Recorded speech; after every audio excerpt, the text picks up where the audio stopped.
this is an iHeart podcast. Guaranteed human. Body Bags with Joseph Scott Moore.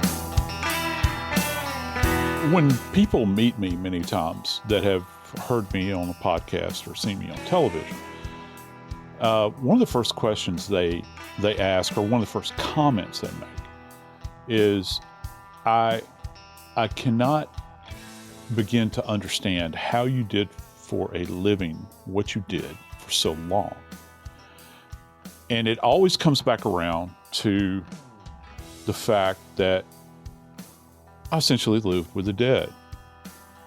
Now, yeah, I understand. I'm a forensics guy, and I'd go out and I'd work cases. I interacted with my colleagues. But I got to tell you, there were many weeks when I literally spent more time with dead folks than I did with living folks. And there were many times in my life I preferred being around the dead. They generally don't give you any issues at all. There's no surprises with them most of the time. I mean, yeah, you'll find pathology. But, you know, the dead are dead. And the living going about their lives. But every now and then, there's a case that occurs where the living and the dead just can't seem to go their separate ways. I'm Joseph Scott Morgan, and this is Body Bags. Dave, I'm thinking back in time right now.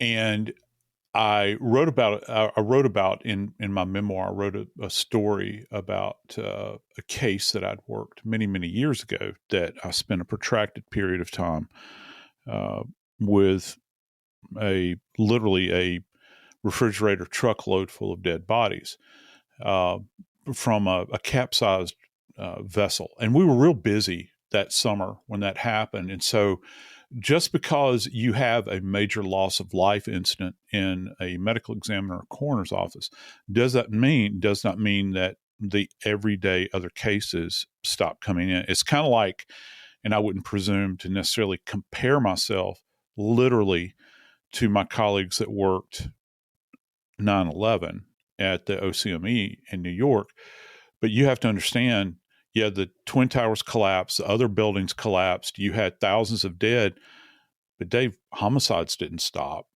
You know, you didn't have fatal events that just ceased because that one moment in time we had a major loss of life. Things happen, and sometimes you get stacked up with the dead.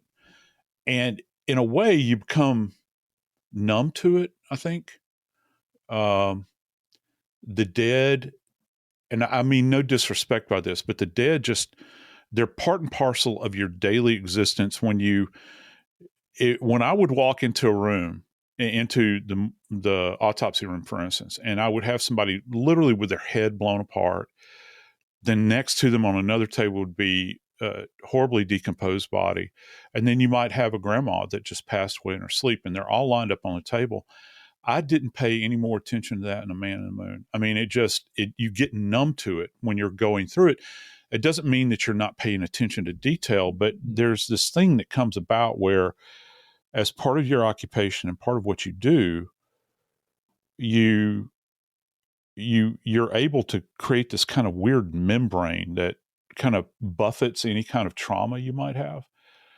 What's really odd is that when people that are not used to being around the dead suddenly insert themselves into an environment where they not only are around the dead for a period of time, but they might live with dead bodies for a protracted period of time. And it took me a long time professionally to build up that callus. And it is a callus. It's like swinging a hammer. You know, you get to the point where it doesn't impact you the way that it did when you first started. But for somebody just to indwell a residence, a structure with dead bodies and not think anything of it is kind of odd. What say you, my friend? One of the first questions I had about this story, Joe, is we're going to talk about Nikita, Nikki Casap. And he is 17 years old, and he is accused of killing his mother and his stepfather and staying with their bodies, their dead bodies, for at least 10 days, probably longer than that, maybe 15 days. It could be somewhere, but a week and a half to 2 weeks worth of time. This 17-year-old person stayed in the home with two dead bodies.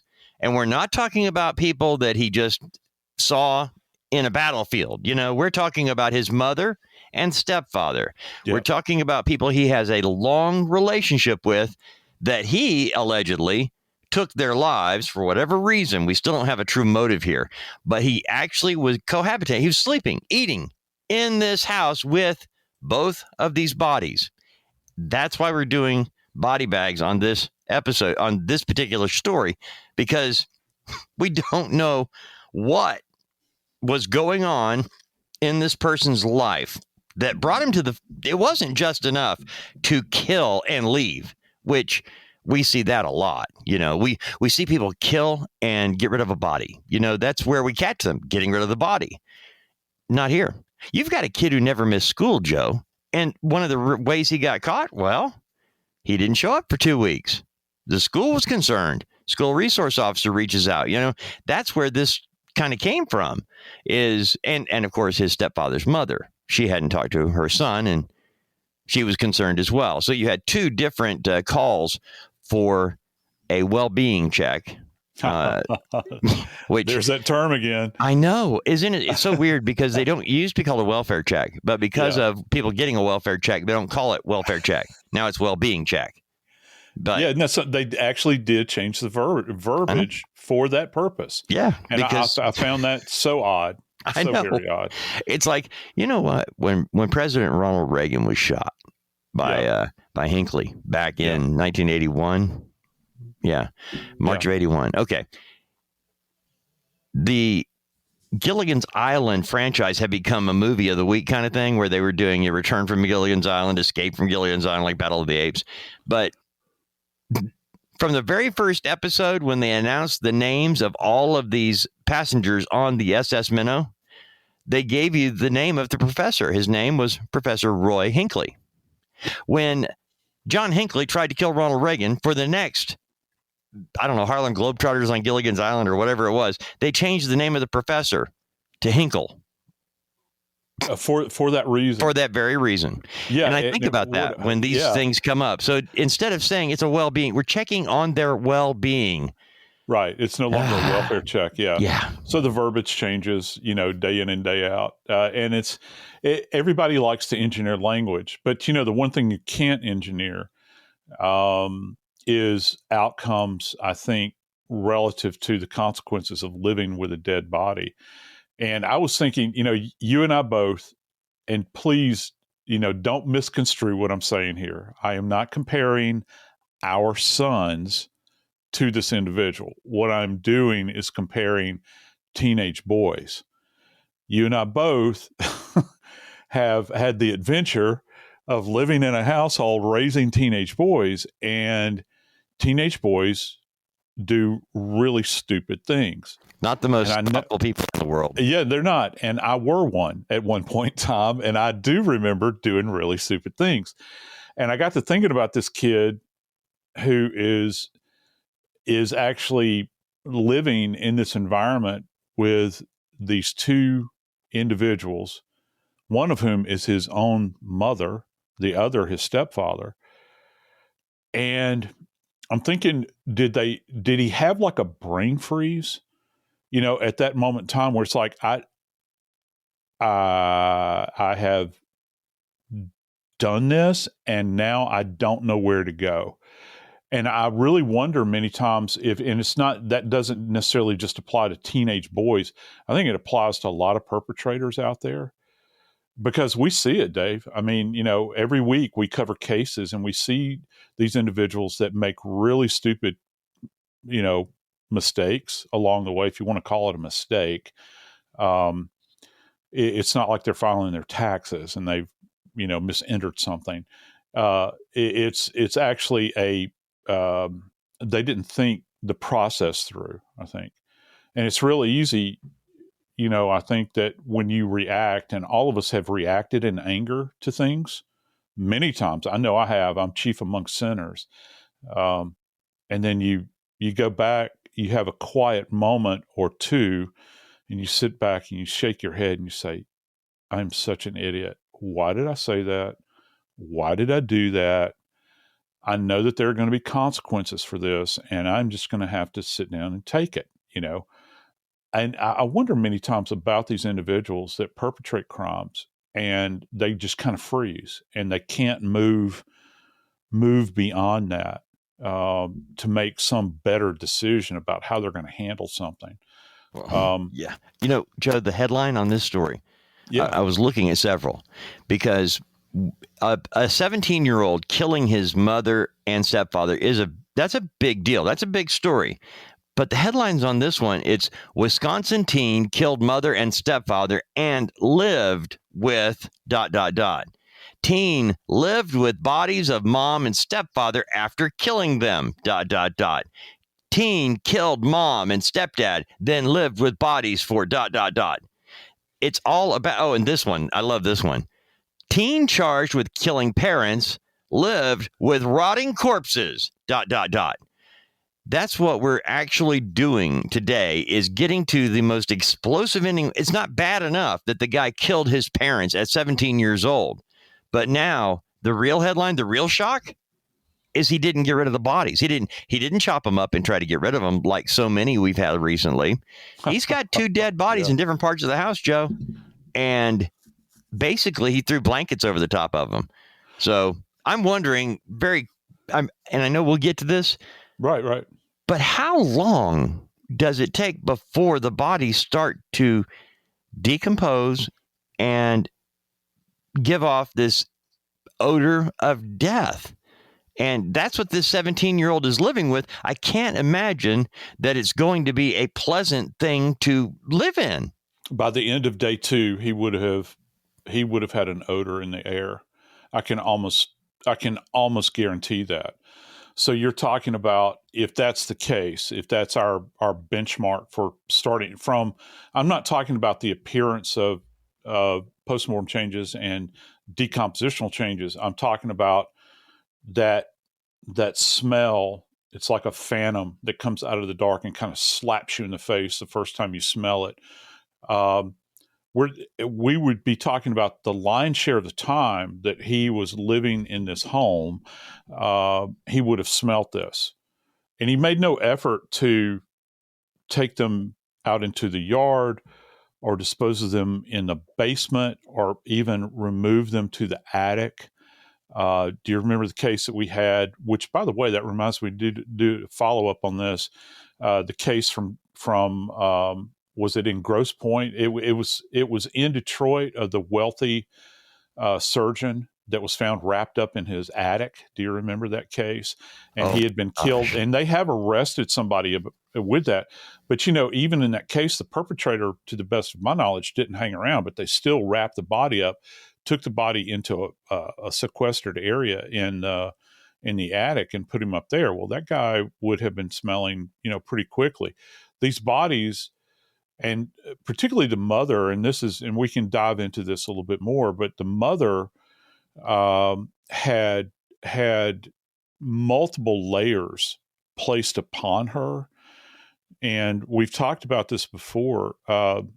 When you layer a body like that, that's essentially like placing an item in a crock pot. It's the heat that's being given off, just as a result, the heat that is generated, and there is a certain amount of heat that is generated from cellular decay, where you have the cells, the actual cells in our bodies begin to break down and kind of leach out. There is a certain amount of heat that is given off in that process. Well, it's further exacerbated by doing the layers like this. And so the body is slowly kind of rendering down throughout the entire period. And you can actually think of it as almost like a tenderizing moment. So the body at a cellular level that's expedited as a result of this layering of blankets all on top of the body. So when you finally pull back these blankets, it's going to be something that is so disgusting and so insulting to your senses. But there's a lot to be said about the nature of a scene like this, particularly when you consider that the victims are those individuals that held the title of parents, and how much even more so when one of the victims has been so brutalized at the hands of her son and then left to rot in the floor of their home without any consideration for desecration of her remains.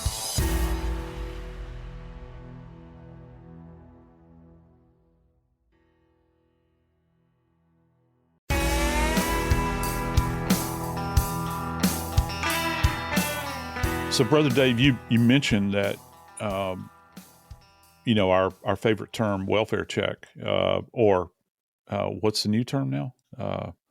Being check. The well-being check. Yeah. The well-being. Yeah. Yeah. The well-being check had been requested on February the 28th of 2025. And this is actually in Waukesha, Wisconsin. And what kind of prompted this, moving forward? There was two things. It was a two-pronged thing. One, you have a student who has a perfect record for attendance, and his name is Nikita Casap, and he goes by the name Nikki. Nikki had perfect attendance, and all of a sudden, he misses 2 weeks out of school. That was, from the school standpoint, they're like, hey, something's wrong. And they're trying to call the house. They're not getting anybody on the phone. So finally, the school resource officer, he calls the police and says, we need to do a well-being check. We've got a student. He hasn't been here. We can't get in touch with anybody on our records. Well, at the same time, while that is happening on the 28th of February, the stepfather's mom, Donald Mayer's mother, Dorothy, she actually calls and asks for a well-being check because she hasn't talked to Donald in a couple of weeks. And, I need to add something, and I apologize for missing this. Hush, that's okay. There were a couple of instances of odd text messages being received. One in particular was Donald Mayer, the stepfather. His boss, his supervisor at work, had gotten text messages from him during the course of the time leading up to February 28th. And one of them was, I'm still sick, going to need another week. And it wasn't normal for him to text in that manner. And one of the text messages said, I'm sick and I can't talk.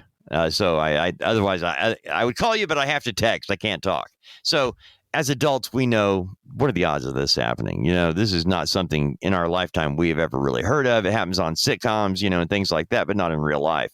And so that text message was one, and the other one was at the school. So they had some suspicious meanderings going on with these text messages. But either way you look at it, on February 28th, the police show up, and that's when this case hits the media. Because when they first walk in, and Joe, this is something that I've asked you before, and I wonder if there's a difference in communities and towns, counties, states, and things like that on when you're doing a well-being check as an officer. You walk in, you're not getting anybody at the door, you're not getting anybody on the phone, right? And you're looking for ways to get inside the house, to see in what's going on in there.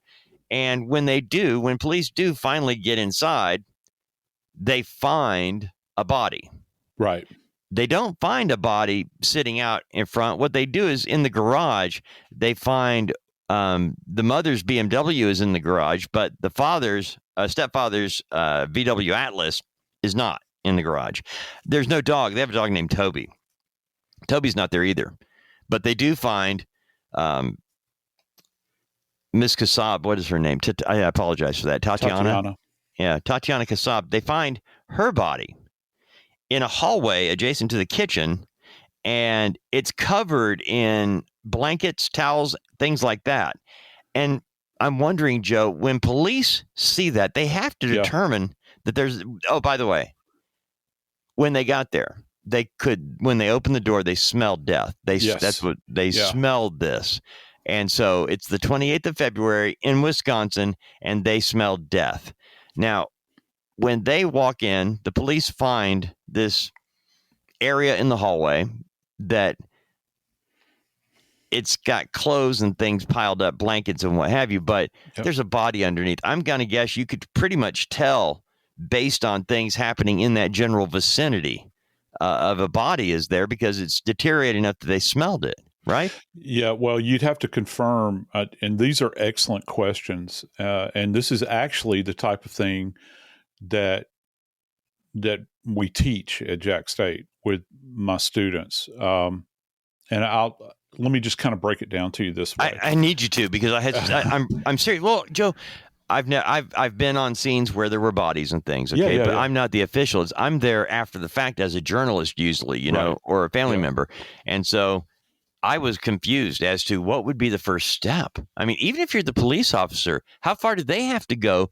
Because do they call you first? Say, I think we got a dead body, or well, they will call us. They'll generally call. What will happen is the call will go out. And by the way, Wisconsin is a coroner state, so they still have coroners in Wisconsin. And you know, it is one of those states that still elects a county coroner.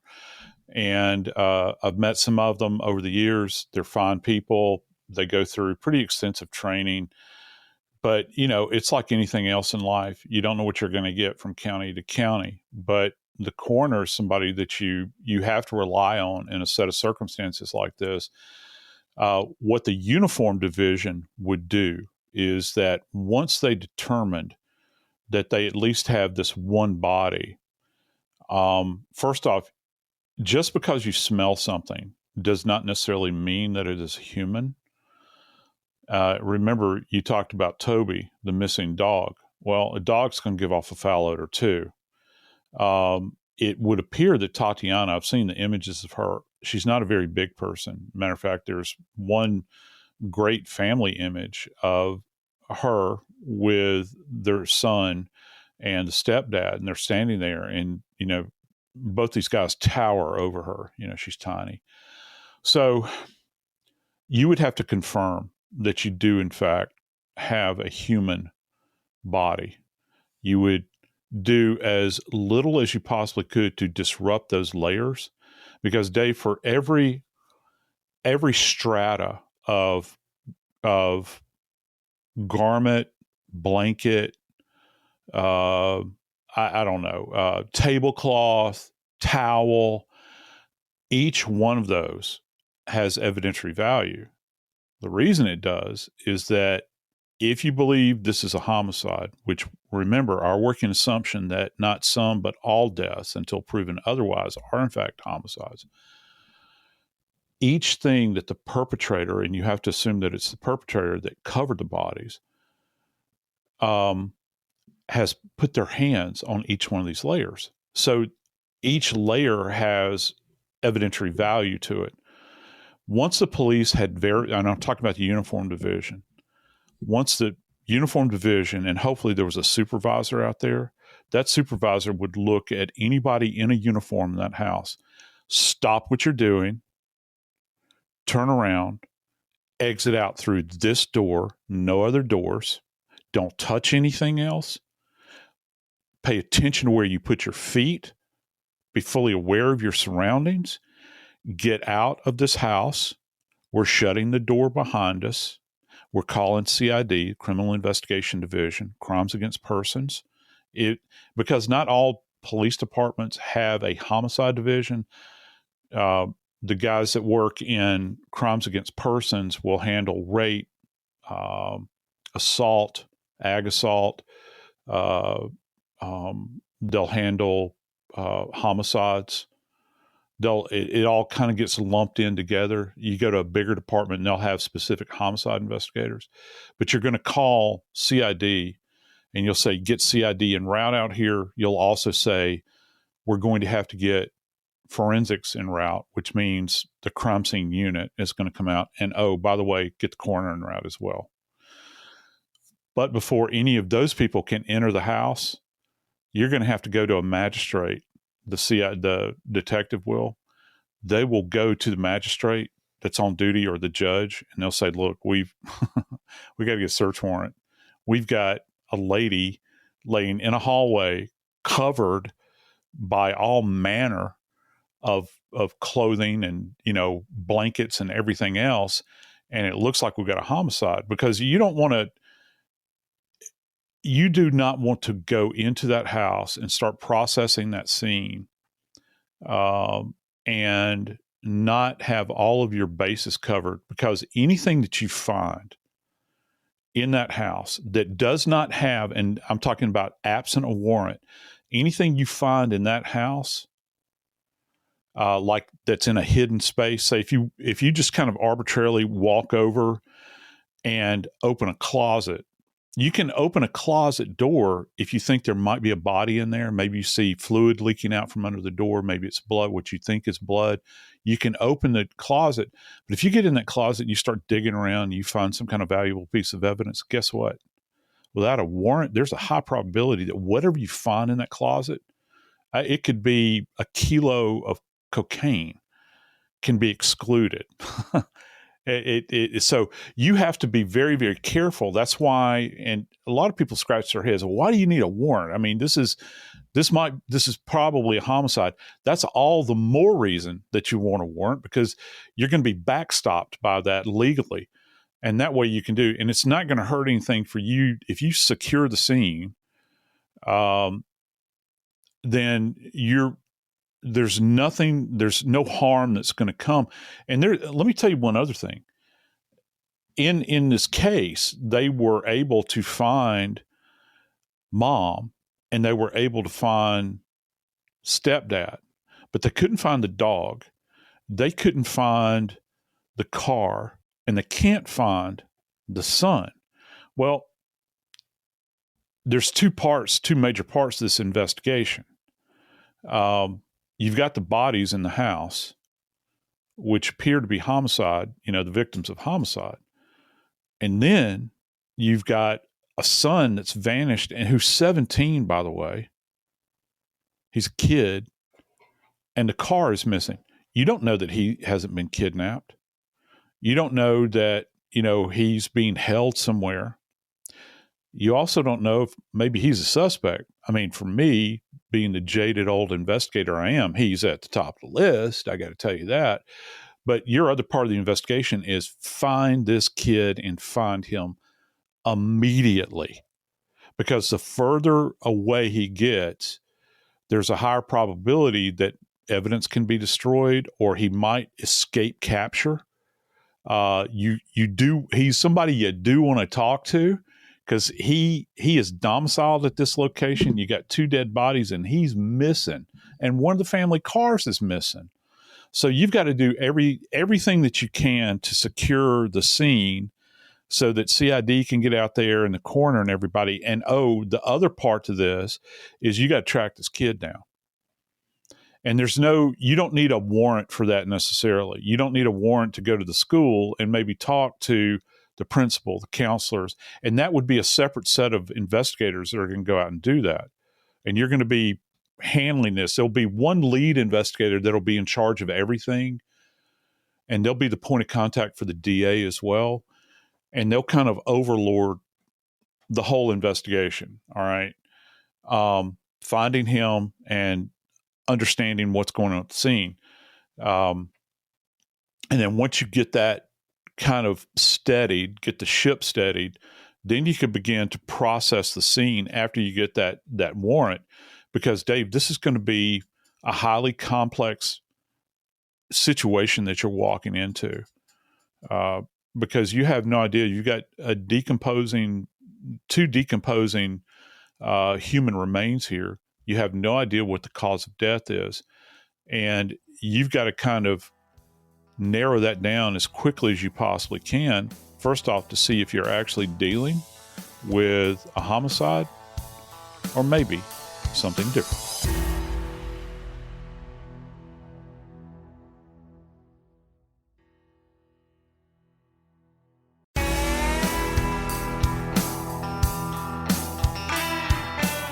There's probably no greater iconic figure in motion picture history when it comes to playing the cop against the system than the character of Dirty Harry, played by Clint Eastwood. And he famously said, and I think that it was actually in the first Dirty Harry movie, which is called Dirty Harry, that the 44 Magnum was the most powerful handgun in the world. That's no longer true. There are other ones that are more powerful now, but yet it's still formidable. But it's not really practical. All right, it's a huge weapon. It was never practical for anybody to carry. But one weapon that is not quite as powerful but is revered is 357 Magnum. And 357 Magnum is an interesting weapon in the sense that it is .357 caliber in a Magnum load, which means that you've got this chunk of lead in the end of a bullet, a live round, and you've got a Magnum load of propellant in here. So you've got this thing driving it down the muzzle of this weapon. And when it slams into anybody, it's like being hit with a sledgehammer. Very powerful. And interestingly enough, in our case today that we're discussing, Dave, Mr. Mayer, the stepfather of this young man, had recently purchased a 357 Magnum. And guess what? It's missing. It's missing from, not only is the car missing, Toby the dog is missing, the teen is missing, the recently purchased 357 Magnum is missing as well, Dave. Now we've got, as we mentioned before, we actually have a little bit of a time frame between the last time anyone recalls hearing from Donald Mayer or Tatiana Casap and her son attending school. And we also know that when police arrive, they find her body under a bunch of clothing. Now, what they've told us, Joe, is that they've got multiple gunshot wounds to her. Yeah. And Donald Mayer was found in an office in the home. By the way, this is a 3,000 square foot home, 4-bedroom, 2.5 bath. It's big. I have the pictures. I urge anybody out there to go take a look at the pictures. Beautiful I'm sorry, house. I didn't mean to interrupt you. No, buddy, beautiful house, nice neighborhood. Yeah. And again, the dog is missing, and so is the VW Atlas that is owned by Donald Mayer. Anyway, police get there and they find her in the hallway. That's when they walk back out. Let's get the search warrant. They come back. Now, they know they don't have the son, and they don't have a car, and they don't have a dog. So those three things are things they're looking for right now. They find Donald Mayer in his office, in an office in the house, and he's been shot once in the back of the head with that 357 Magnum. Well, I don't know how soon they figured that out, but based on the wound as it's described. But as they're trying to figure everything out, Joe, and I asked you early on about the smell. How long would it take before the smell hit? Because we are dealing with a number of days here between the time that the police believe the killings took place and the day the bodies were found. But we have a 17-year-old who is not in the home dead. Car's missing, dog's missing. And so they're doing they're on scene at the house. They're examining the bodies. And we got to find this kid, find that car, look for this kid, find the dog. So anymore, we have these license plate readers. They're everywhere. We got surveillance cameras. They're everywhere. It's amazing. If you haven't kept up with the times, friends, you are being tracked all day, every day. Yeah. They were able to find Nikki, and he was not near home. They found Nikki the same day they found the bodies, Joe. they find Nikki 850 miles away from home. The same day they find the bodies. They find him at 11:20 at night. And by the way, he's not dead. Obviously, we're doing the show about the son killing his mom and his stepfather. But I wanted to go back to the house now. Inside that house, they find that his mother has been shot multiple times. Yep. There's 4 wounds caused by 3 shots. Now, one of the wounds was to her right hand. Yes. And I was wondering, because you've got 2 shots to the abdomen, 1 to the neck, was the wound in her right hand caused by a defensive move, her putting her arm up? It could be. You could also have with the abdominal wound as well. And I've had this happen, and it's kind of an odd thing to see, but it does happen. You will have they have not released the autopsy report on the case, but you can have a situation where, say, for instance, someone is turning, and I'm talking about the victim. Okay. Let's say the victim is kind of rotating at the waist, and now the shooter is obliquely oriented to them, so they're on the side. I've had cases where, in the abdomen in particular, where it's kind of flabby, you can have a round that initially enters kind of laterally, okay, goes through, exits, and re-enters the body. And you can, and this happens with some frequency. It's not like if you saw it in the morgue, you wouldn't say, wow, what a finding, because it happens more than you know. You know, people see old Western movies, and I guess even movies today where people are shot, and people many times appear to be static when they're shot.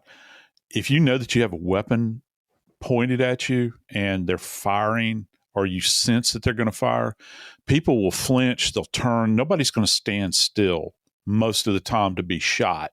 They're going to react to the sight. And can you imagine with a .357 Magnum, if she sees this thing, the muzzle on this thing it's going to look like, you're looking down inside of a peach basket. It's that big. Of course it's not, but it's rather imposing. Well, she's going to react to that. Now, back to what you said, can she be shot through the hand? Let's say that she raises her hand to her neck, in where the palm is out. Okay. Yes, you can have a round that will go through and through. It's called a through and through wound. It would pass through the palm of the hand or through the fingers, out through the back of the hand, and then back in to the neck. That can happen as well.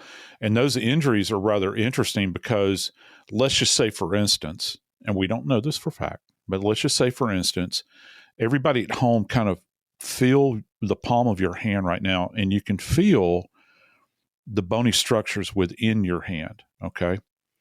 Well, if you're shot through your hand, that projectile, that lead core projectile that is passing through the palm of your hand, there's a high probability it's going to strike bone. When it strikes bone, there's going to be potentially deformation to the round. So when it exits out of the hand, it enters the hand, strikes bone, there's a wound track through the hand, exits, the bullet is not going to be pristine. Okay. When it comes out, it's going to be oddly shaped, and you'll get kind of like in the neck, you'll get these kind of weird looking injuries where you have, and it's what it's referred to as, we use a term for it, it's called an intermediate target. And it doesn't have to be a body part. Like if somebody is shot through a wall, or shot through a piece of glass, or shot through the door of a car, the bullet is changed forever. The projectile is changed because it becomes shredded. It becomes even more jagged. So you get these really nasty looking wounds. And so if they're, and except you think for about November 22nd, 1963 in Dallas, Texas at Dealey Plaza, when Governor Connolly was shot through the wrist and everything else, and it was a pristine bullet that landed next to his thigh on the gurney.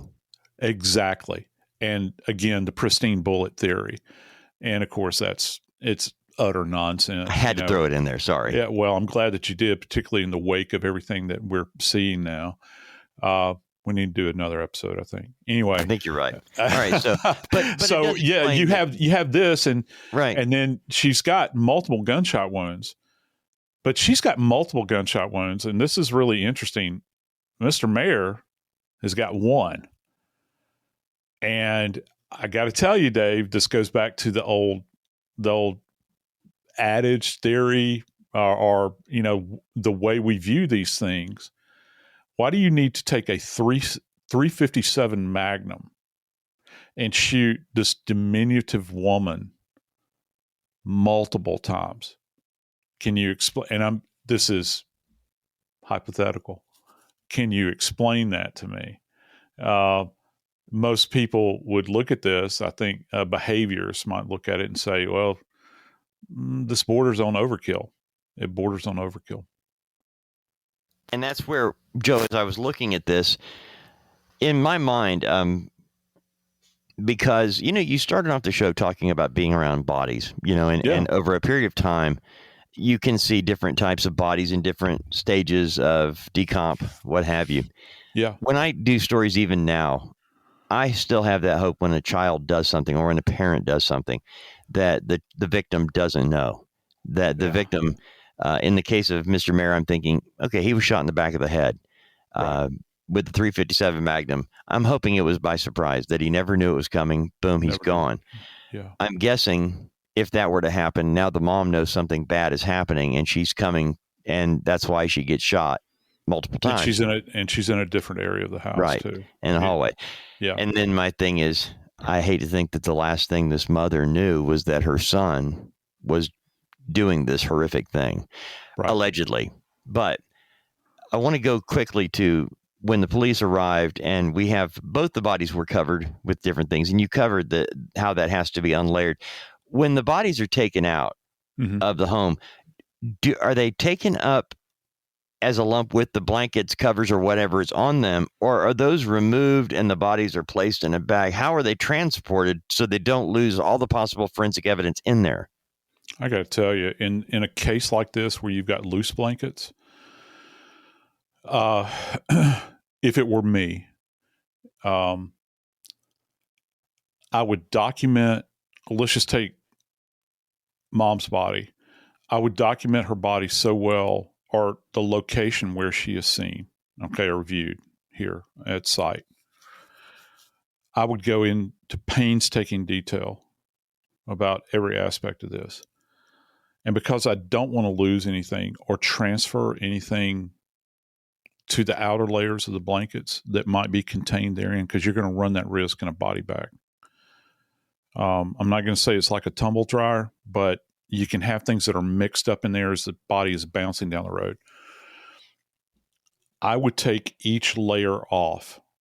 If it's not secured, say the perpetrator hadn't wrapped it with any. Now, if you're talking about wrapping a body that's cocooned in blankets, that's a different story. But if you've got them just laying, I'm going to take up each individual blanket one by one, put it in a separate paper container, seal it up, label it, and it's going to go in individually. It's not going to accompany the body. It's going to go with the crime scene tech back to their repository so it can make it out to the state crime lab.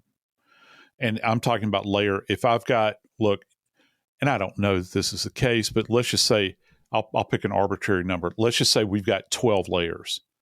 You're getting 12 bags from me. Okay. You're getting 12 bags. Yeah. And I want each one of them to be examined. And here's one more thing that you got to think about. Was she covered in blankets and then shot? Or was she shot and then covered in blankets? And you say, well, God, that's kind of obvious. No, there's nothing obvious in death investigation.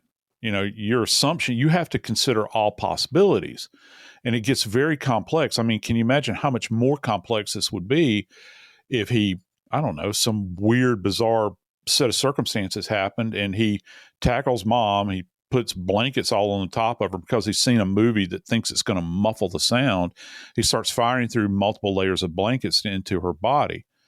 Well, that's even going to make the rounds more deformed. You're going to get fiber evidence. I've actually recovered bullets, projectiles from bodies, Dave, that had bits of fiber twisted up in jagged edges of the projectile that are embedded in the body, because it passed through, again, one of these intermediate targets, went into the body, and then it's there. I found wood embedded in bodies that, where you've got like particle board, where you've got rounds that pass through particle board, and that kind of splinters and goes into a body. There's all manner of things, and it tells a very specific story about this. But Dave, I'd be very curious to understand. I think with the stepfather in particular, you had mentioned that you were hoping that he didn't see it coming. I hope that he didn't either, to be honest with you. But I'm one of the things they would have to figure out with him, I think particularly, this is kind of curious. This sounds like a classic execution style killing. I'd like to know if they were able to determine a range of fire, if the muzzle was placed directly against the back of his head. This kid just walked up, the guy, you said he's in his office, maybe he was seated in a chair, he didn't know it was coming, walks up behind him, pops him, right in the head. Or did he say, gee, stepdad, I'd really like to handle that new 357 Magnum that you bought. Can I see it? And he hands it over to him, and the thing's loaded, and he looks at him and shoots him in the face, because you say, or shoots him in the head while he's not suspecting it. It can go either number of ways. How did the kid know that the weapon was in the house? How did he get access to it? Okay. Then with mom, where were her wounds oriented, and what range of fire would there be? Because you're going to have, with 357 Magnum in particular, it's a Magnum round. So you're talking about a lot of propellant, Dave, and you will have stippling, that where this gets embedded into the skin, and onto the clothing. We can determine range of fire based upon how far out it's spread on the remains or on the clothing. And that gives us an idea. And all of a sudden, the focus on the story is becoming a little bit tighter now. Once you kind of establish the physical relationship between the muzzle of that weapon being held allegedly by a son and the recipients of the rounds that, whose bodies that the rounds were fired into. When they actually were able to get to the son, yeah, and have, I mentioned earlier, he was 800 plus miles away. Yeah, they used a number of different things, surveillance cameras, cell phones. When they did track him, the son, they found him. Like I said, you found the bodies early in the day, with the well-being calls, and this is now 12 hours later, and they already got him, 800 plus miles away. Right. They were able to track his behavior using his parents' credit cards and things like that, starting on February 12th, all the way through the 28th. The gun, the 357 Magnum, matching the description of Donald Mayer's gun that he had just bought, is found in the floorboard of when they caught Nikki driving the VW Atlas owned by his stepfather. That's who they caught him driving his car. And the 357 Magnum is on the floorboard, along with unspent and spent shell casings. You got bullets in there and spent shells. Do you think he picked them up in the house and left with them? I don't know. No, because 357 Magnum's a revolver. Okay. So they're going to be in the gun. Oh, yeah. And he probably dumped them, which when you open up the gate on a revolver and the cylinder spins out, because I say spin out, you press it out, there's an ejection rod on the thing. So you press the ejection rod, and all of those spent round, any round that's in there, it doesn't matter if it's live or spent, are going to drop out. Now, here's the interesting thing. Can we go back to the mom just 1 second? How many injuries did you say that she had sustained? And they think 3 gunshot wounds, 4 injuries. Okay, so she's got 3 gunshot wounds, 4 injuries. Mr. Mayer has got a single gunshot wound. Okay, so 357 Magnums, these revolvers, can come in a configuration to hold 5 rounds in the cylinder or 6. Now, just so we all understand, because I know I'm going to get blowback on this. There is a semi-automatic 357 out there. It does exist, but the lion's share of people do not possess these. Most of these platforms with 357 Magnums are revolvers. So if it's a semi-automatic, like you had said, did he pick up the rounds at the house or the spent casings? Then yeah, if it's a semi-automatic. But my suspicion is that traditionally the 357 Magnum is something that you have in a revolver configuration. And I actually owned one, or was issued one at one point in time years ago, that was a Colt Lawman. I love that weapon. It was a snub nose weapon, and it was only 5 shots. The cylinder only held 5 rounds. But you can have the more robust. And for years, there were some cops that still carried 38 specials. But you had those that actually opted for a 357 Magnum. This is before the days of police officers being issued semi-automatic handguns, with the Berettas and the Glocks and, every SIGs and all these other brands that are out there now. There were some police officers that preferred the 357 because they knew that the energy they were going to put on target if they had to use this thing was going to be substantially more significant than the 38 special. All right. They knew that it would have more power to it. That's originally, everything that we do in firearms, and this is kind of interesting, in the civilian world, even in policing, has its origins in the military. You go all the way back to the turn of the 20th century, from the late 1800s, before the invention of the 1911 45 caliber sidearm that our military carried. Our officers and NCOs used to carry 38 specials, and those rounds were insufficient. We'll put it to you that way. That's why they, when they could get up to a 45 caliber semi-automatic handgun, they went to it, because again, it was like, it's getting hit with a 45, which is even more robust than 357 Magnum, is like getting hit with a sledgehammer. So that's what we've got. Got that kid using that on his stepdad in the back of the head. All right, but let me go back to something else, Joe, because the bodies were so decomposed that they could not be identified. Now, how is that in the space of 2 weeks' time inside of a home, out of the elements? How is that a thing? I would have thought that, granted, I understand odor. I understand that in decomposition, but talking about 2 bodies inside of a home decomposing at such a rate they could not be identified in 2 weeks' time. Well, we're talking about Wisconsin. We're talking about the wintertime. And guess what you got going on in the house? You're running the heat, baby.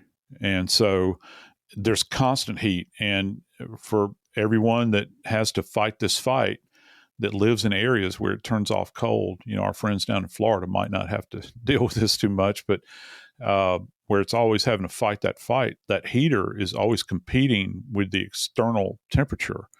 And, it's, if you've got a drafty house or whatever, thermostat is going to indicate that, you've got the temperature is decreasing, so it's going to kick back on. So it's always in a state of having warmth. And also here's the thing, the heat in a house varies from location to location. I mean, that kind of makes sense, but let's just say you're talking about mom's body being in the hallway where she's laying next to a vent. And on top of that, she's got these layers of fabric that are lying on top of her. That's going to further exacerbate. There are actually cases out there, Dave, where you will have people that have been homicide victims in homes where, because of the location within the structure, one body decomposes quicker than the other body because of the relative position to, like, heating vents or cooling. It can work conversely as well. We saw this, not exactly the same thing, but we saw with Gene Hackman, which you and I have talked about extensively, where Betsy's body was found. They talked about her being mummified, but, Mr. Hackman had probably walked through that house for 5 days, I think, before he finally succumbed to, and of course he had advanced Alzheimer's. But yeah, you think about just even the variation in the location within a structure can impact the rate at which bodies decompose. The fact that this kid stayed in this house for as long as he did, the fact that he allegedly tried to feign the still living existence of his parents through text messages and these sorts of things, the fact that he ran up almost $10,000 in the use of credit cards and debit cards, and the fact that he stole that car and ran off with it. There's more to be revealed in this case, I can tell you that. But when you've got a young man who's 17 years old, who allegedly executes both of his parents and indwells a house with their rotting corpses for this long, these still waters run very, very deep. I'm Joseph Scott Morgan, and this is Body Bags.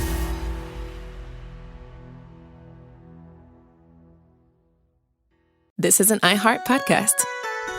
Guaranteed human.